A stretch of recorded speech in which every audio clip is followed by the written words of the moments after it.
There are many people who have the limitations in their minds, who have lost that fire in their eyes. You aren't given any breaks in life. You make them for yourself. We are all being tested in life. And how you face that test determines the rest of your life. There's a lot of times where I don't know how I'm gonna move forward, but I ask myself one question: can you take another step? And that answer is always yes. Wherever focus goes, energy flows. So why don't we tap into that power now for your business and life? The part of beginning to get unstuck, you've got to decide that the behavior pattern that you have adopted doesn't work for you. You've got to change your strategies, and changing your strategy means reinventing your life, recreating you, and you have the power to do that. You want to take responsibility for your life. You can decide that you're going to change, that you're not going to be a wimp. I got me here, I can get me out of this, and I'm getting out. It's not easy reaching your dreams. It's not easy to achieve a happy and fulfilled life. It's not easy getting up every day, fighting, going through the daily struggles, getting rejected constantly, getting laughed at all the time, going through trials and tribulations, facing the pain of defeat over and over again. It is not easy, but if you do it, it is worth it. See, when people ask you, say, how you doing? Even if you're having some difficult times, say, I'm blessed and highly favored. Because anytime you wake up and you don't have a white chalk outline around your body, it's a great day. You got to tell yourself that no matter what gets in my way, I'm going to keep going. I'm going to keep moving. I'm going to keep winning. I'm going to keep surviving. It's everything that you want, because you went through that pain of that journey. It felt like he wanted to just knock you down and say, you know what? You can't do it. Understand that it's going to be trials and tribulation.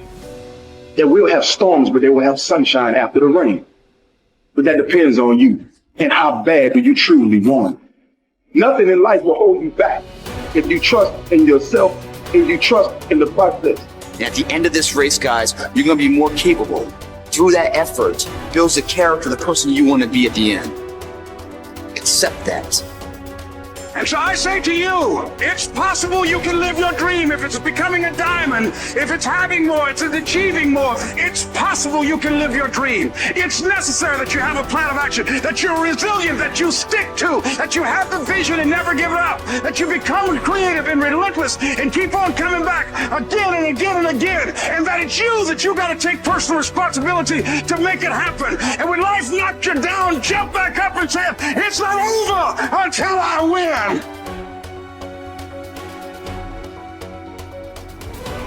What does success look like? What does it take? Human being has come with such open sense of possibilities. Those who are committed to being successful with whatever they're doing, one important aspect of their life is, that is what gets you across so many lines in our life, so many barriers in our life. This happened in your school, maybe later in your university, later in your work. It's happening to people, maybe not everyone, but to a whole lot of people. Their commitment to success is weak. They want to succeed. They will take 3 steps, then something little interesting happens here. They will go away here, they will go away there, they will go away there. Hey, I want to live. Their commitment to success is weak. Either situations around them in some way, situations can impede you from doing what you're doing very easily. Many times it happens to everyone. But when this happens, people weaken their commitment for their success. Maybe physically they'll feel a little weak. They will weaken their commitment to success. Maybe their emotions slosh around a little bit. They will weaken their commitment to success. So our commitment to success should not weaken because there is social drama going on, or physiological drama, or psychological drama. Whatever happens, your commitment to success should not weaken. That is what gets you across so many lines in our life, so many barriers in our life. So what does success look like? What does it take? Those who have been very successful, either in music, sport, art, business, spiritual process, doesn't matter what. Those people never know when they ate, when they slept, when they got afternoon rest. I have not seen such a thing in my life. So those who are committed to being successful with that whatever they're doing, one important aspect of their life is they're not settling down where it's very comfortable. Because comfort will happen when they lower you to the very, very comfortable. Have you seen how comfortable they are? Once they're dead, if you throw them there also, they're comfortable. If you lower them, they're comfortable. Right now, it's about ensuring that there is profoundness of experience and there is impactfulness of activity. Because if they had given you a limitless amount of time, you could do all those things, nothing wrong. I'm not against it. But they gave you such a little time with such tremendous potential of being human. That's the problem. If creation had made you like an earthworm, I'm not saying there's anything wrong with it. It is just that it's a unipolar potential. It can only do that much.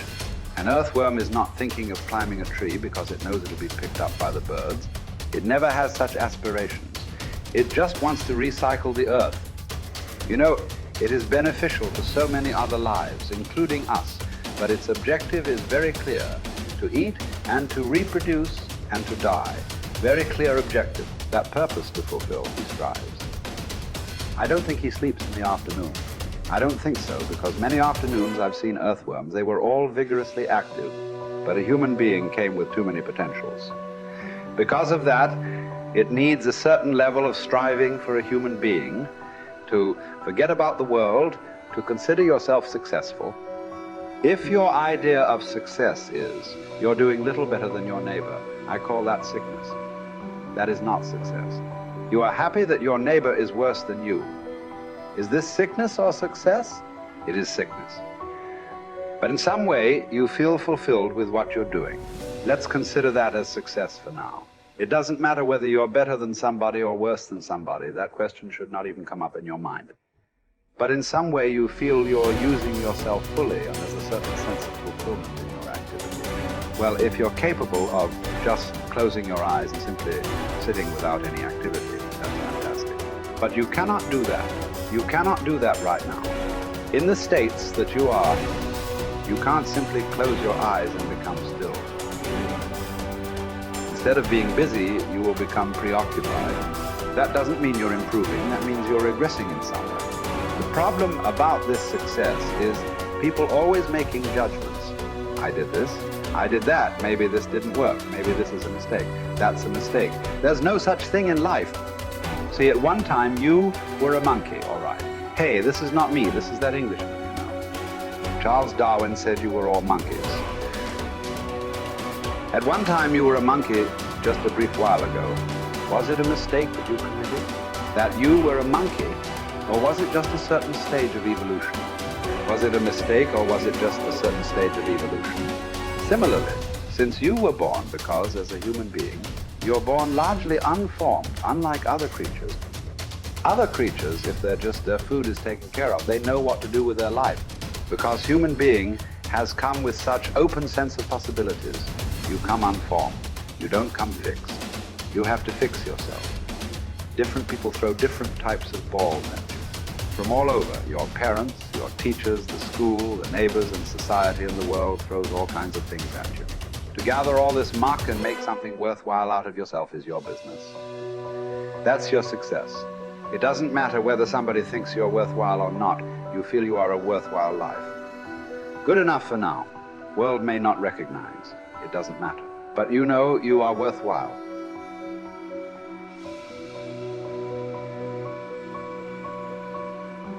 It's hard to say what the soul means metaphysically because, say beyond the confines of a single human being, we do have this sense that the soul can expand itself into something that's greater than it has been. It has this capacity for growth. And we do have the sense that the soul can expand itself to the point where it's enlightened, for lack of a better word, that it's working as efficiently as possible to transform everything that's unnecessarily painful and malevolent about the world into what's positive and good. And that it does that as a consequence of confronting the world with courage and truth. And I think that's right. And I do think that means that the soul participates in something eternal, which is the attempt of being itself to transform what's unnecessarily painful and malevolent into what's good, and that human beings actually do participate in that, and that that's part of the reason that our ancient tradition insists that we're made in the image of God.